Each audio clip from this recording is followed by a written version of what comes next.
जय श्री हरि विष्णु। दोस्तों, आज सुनिए विजया एकादशी की रहस्यमयी कथा।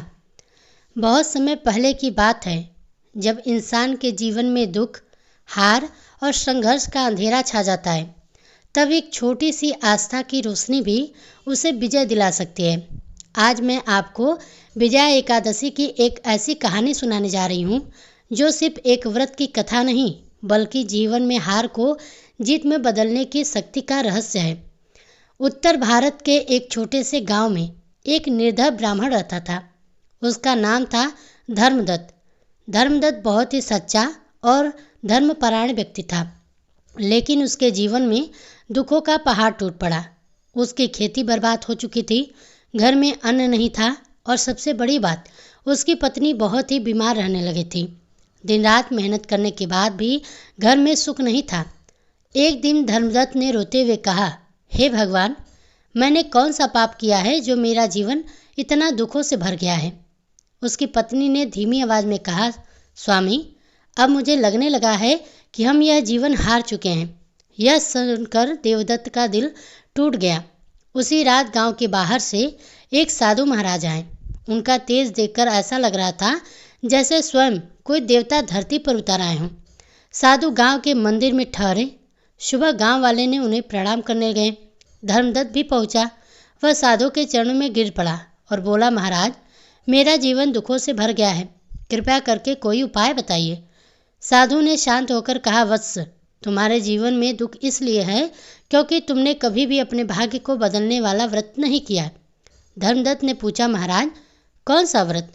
साधु बोले, फाल्गुन मास के कृष्ण पक्ष की एकादशी को विजया एकादशी कहते हैं। यह व्रत करने वाला व्यक्ति जीवन की हर हार को जीत में बदल देता है।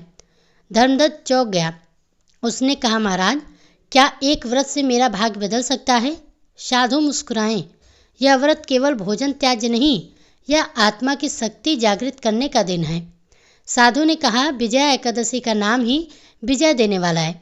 यह एकादशी भगवान विष्णु की कृपा से हर असंभव कार्य को संभव बना देती है। फिर साधु ने धर्मदत्त को बताया, इस दिन सुबह स्नान कर तुलसी के पत्ते और पीले फूल भगवान विष्णु को चढ़ाना चाहिए और उसके बाद ओम नमो भगवते वासुदेवाय मंत्र का जाप करना चाहिए और पूरे दिन सत्य, संयम और भक्ति में रहना चाहिए। धर्मदत्त ने हाथ जोड़कर कहा, महाराज, मैं यह व्रत अवश्य करूँगा। व्रत का जब दिन आया, विजया एकादशी का, धर्मदत्त सुबह सूर्योदय से पहले उठ गया।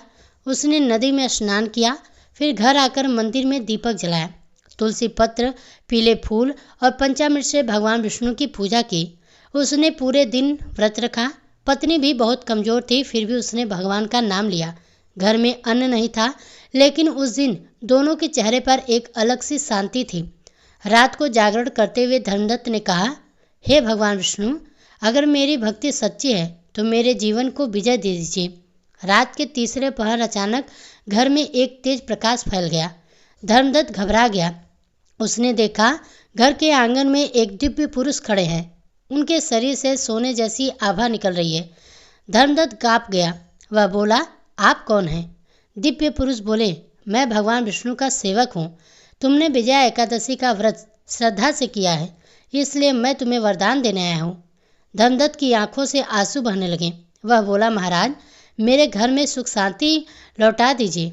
दिव्य पुरुष ने कहा, तुम्हारी पत्नी शीघ्र ही स्वस्थ होगी और तुम्हारी गरीबी भी समाप्त होगी, लेकिन याद रखना, विजय केवल धन की नहीं, मन की भी होनी चाहिए। यह कहकर वह दिव्य पुरुष अदृश्य हो गया। सुबह जब धर्मदत्त उठा तो उसने देखा कि उसकी पत्नी के चेहरे पर वर्षों बाद मुस्कान थी। वह उठकर बैठ गई और बोली, स्वामी, आज मैं बिल्कुल स्वस्थ महसूस कर रही हूँ। धर्मदत्त को विश्वास ही नहीं हुआ। उसकी आंखों से खुशी के आंसू निकल जाएं और तभी दरवाजे पर किसी ने आवाज़ दी, ब्राह्मण जी, दरवाज़ा खोलिए। धर्मदत्त ने बाहर आकर देखा तो गांव का सबसे बड़ा व्यापारी खड़ा था। व्यापारी ने कहा, धर्मदत्त जी, वर्षों पहले मेरे पिता ने आपसे कुछ धन उधार लिया था। आज रात मुझे सपना आया कि अगर मैंने आपका ऋण न चुकाया तो मेरा सर्वनाश हो जाएगा। मैं तुरंत दौड़कर चला आया। व्यापारी ने एक थैली आगे कर दी। उसमें सोने के सिक्के और चांदी थी। धर्मदत्त की आंखें खुली की खुली रह गई। अब धर्मदत्त के पास धन भी था, पत्नी भी स्वस्थ थी, लेकिन वह अहंकार में नहीं आया। उसने सबसे पहले गांव के गरीबों में भोजन कराया, मंदिरों में दान किया और संतों की सेवा की। कुछ दिनों के बाद वही साधु फिर गांव में आए। धर्मदत्त दौड़कर उनके चरणों में गिर पड़ा और बोला, महाराज, आपकी कृपा से मेरा जीवन बदल गया है। साधु महाराज बोले, बेटा, यह मेरी कृपा नहीं, यह तुम्हारे विश्वास की विजय है। फिर साधु ने कहा, धर्मदत्त, याद रखना, विजया एकादशी का व्रत केवल दुख मिटाने का नहीं, यह जीवन में धैर्य, सत्य और धर्म की जीत का व्रत है। धर्मदत्त ने प्रणाम किया और बोला, महाराज, अब मैं हर साल विजया एकादशी का व्रत रखूंगा और दूसरों को भी बताऊंगा कि हारने से पहले भगवान को याद कर लेना। साधु ने मुस्कुराकर कहा कि जो भी व्यक्ति विजया एकादशी के दिन सच्चे मन से भगवान विष्णु को याद करता है, उसके जीवन में हार टिक नहीं सकते।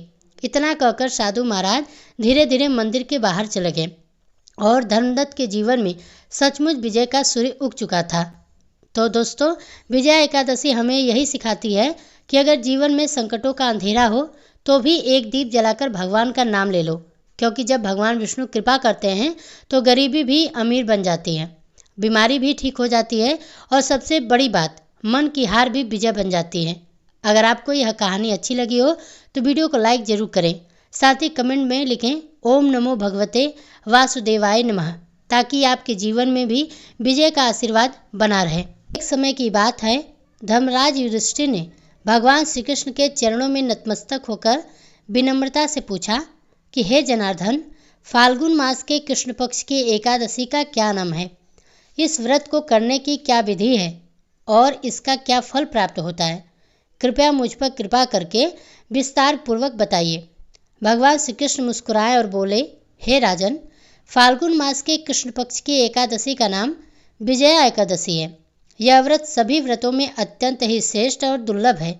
इसके प्रभाव से मनुष्य को हर कार्य में विजय प्राप्त होती है। जो मनुष्य इस व्रत का श्रद्धा से पालन करता है, उसके जीवन से भय, शोक और बाधाएं दूर होती हैं।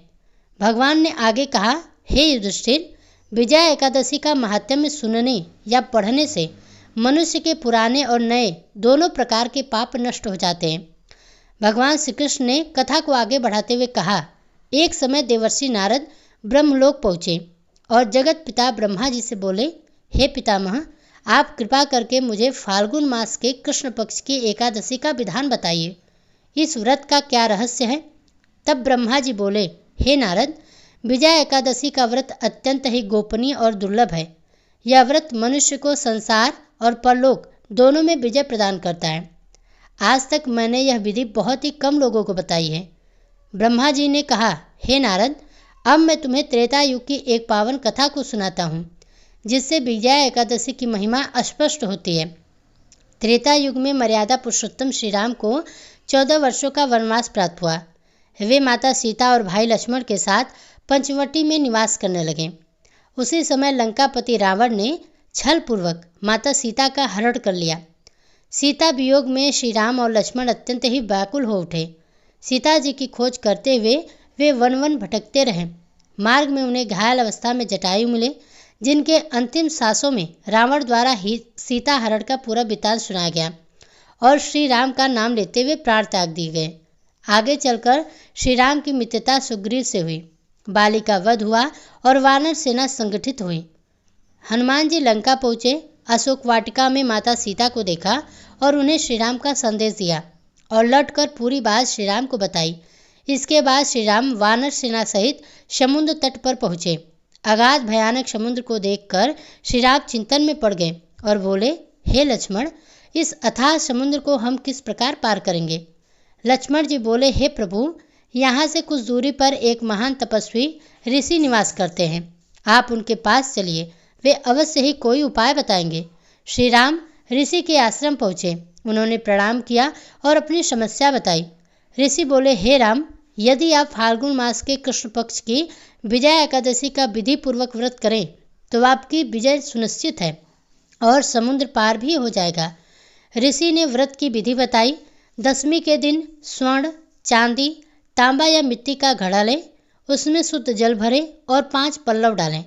नीचे सप्त अन्न रखें और ऊपर जौ, उस पर भगवान नारायण की मूर्ति स्थापित करें। एकादशी को उपवास रखकर धूप दीप नैवेद्य से पूजन करें। रात्रि को जागरण करें। द्वादशी का वह घड़ा ब्राह्मण को दान दे। श्री राम ने लक्ष्मण और वानर सेनापतियों सहित इस व्रत को किया। इसके प्रभाव से समुद्र ने मार्ग दिया, सेतु बना और अंततः रावण का विनाश हुआ। ब्रह्मा जी ने कहा, हे नारद, जो कोई भी श्रद्धा से इस विजय एकादशी की कथा को सुनता है या पढ़ता है, उसे वाजपेयी यज्ञ के समान फलों की प्राप्ति होती है। उसके जीवन में कभी भी पराजय नहीं आती। तो भक्तों, यह थी विजया एकादशी की विस्तृत व्रत कथा। आपको यह कथा कैसी लगी कमेंट करके अवश्य बताइए। साथ ही इसी तरह की कथाओं को सुनने के लिए हमारे चैनल को सब्सक्राइब भी जरूर कीजिए।